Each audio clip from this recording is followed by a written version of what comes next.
आज बोलूया थोडं पेरेंटिंगबद्दल. आजचा विषय असा आहे की ॲज अ पेरेंट आपण पालक म्हणून आपल्याला खूप सारे प्रश्न पडलेले असतात की आपण जे करतो आहे ते बरोबर करतो आहे नाही करतो आहे, या एका पर्टिक्युलर सिच्युएशनमध्ये आपण कसं रिॲक्ट व्हायला पाहिजे. आणखीन तिथे इतकी सगळी माहिती अवेलेबल आहे किंवा इतके सगळे ॲडवायसेस अवेलेबल आहेत की आपलं पण कन्फ्युजन होतं की नक्की काय बरोबर, नक्की काय चूक.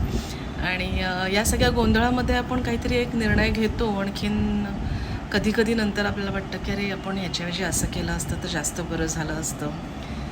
तर आज थोडंसं त्याच्याबद्दलच बोलूया.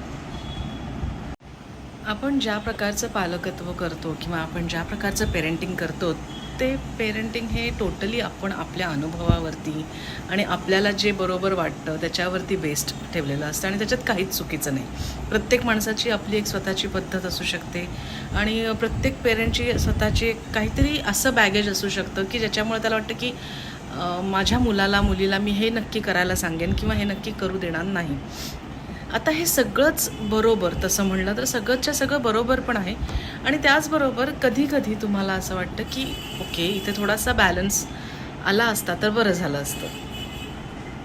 काही बेसिक गोष्टी लक्षात ठेवल्या, जसं फार दुर्लक्ष करायचं नाही कुठल्याही गोष्टीकडे आणि अति अति हेलिकॉप्टरिंग पण नाही करायचं, पण दुर्लक्षही नाही करायचं. सांगायचं नक्की, पण अतिशय किंवा अतिरिक्त इन्सिस्टन्स पण नाही करायचा.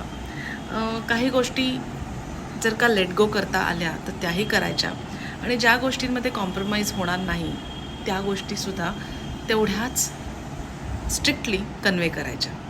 अशा छोट्या मोठ्या गोष्टी करतच आपण त्यांचं पेरेंटिंग करतो. मात्र हे सगळं करत असताना थँकफुली आपले संस्कार अत्यंत स्ट्रॉंग असल्यामुळे आपणही एक विश्वास ठेवायचा की आपण आपल्या मुलांना खूप चांगले संस्कारच देणार.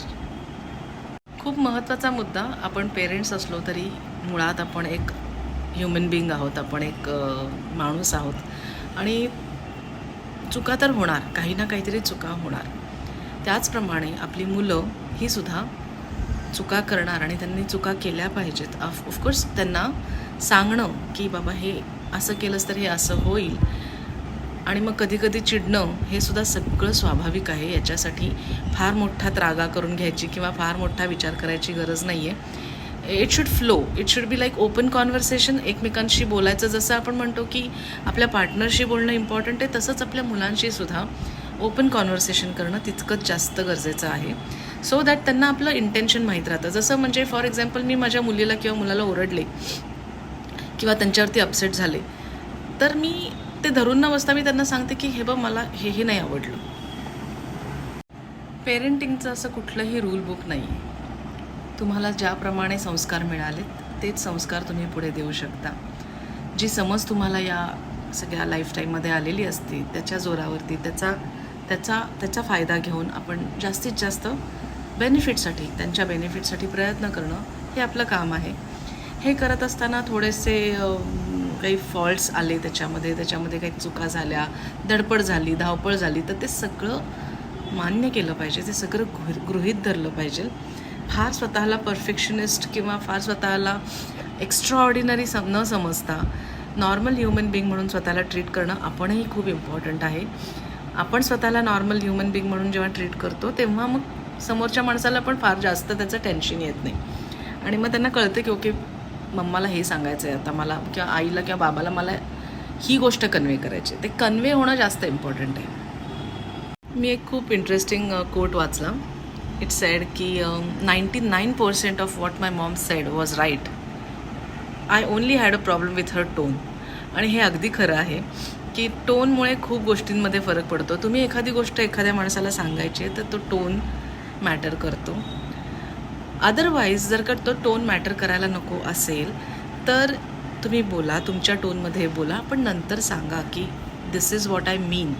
कारण की मुलांना आपल्या मनात काय चाललं आहे हे कळण्यापेक्षा त्यांनी काय करणं अपेक्षित आहे हे कळणं जास्त महत्त्वाचं आहे. त्यामुळे त्या टोनच्या मागं न लागता किंवा आणखीन कुठल्याही फार अपेक्षांच्या मागं न लागता डायरेक्ट कम्युनिकेशन, डायरेक्ट कन्वे करणं हे जास्त सोपं आहे.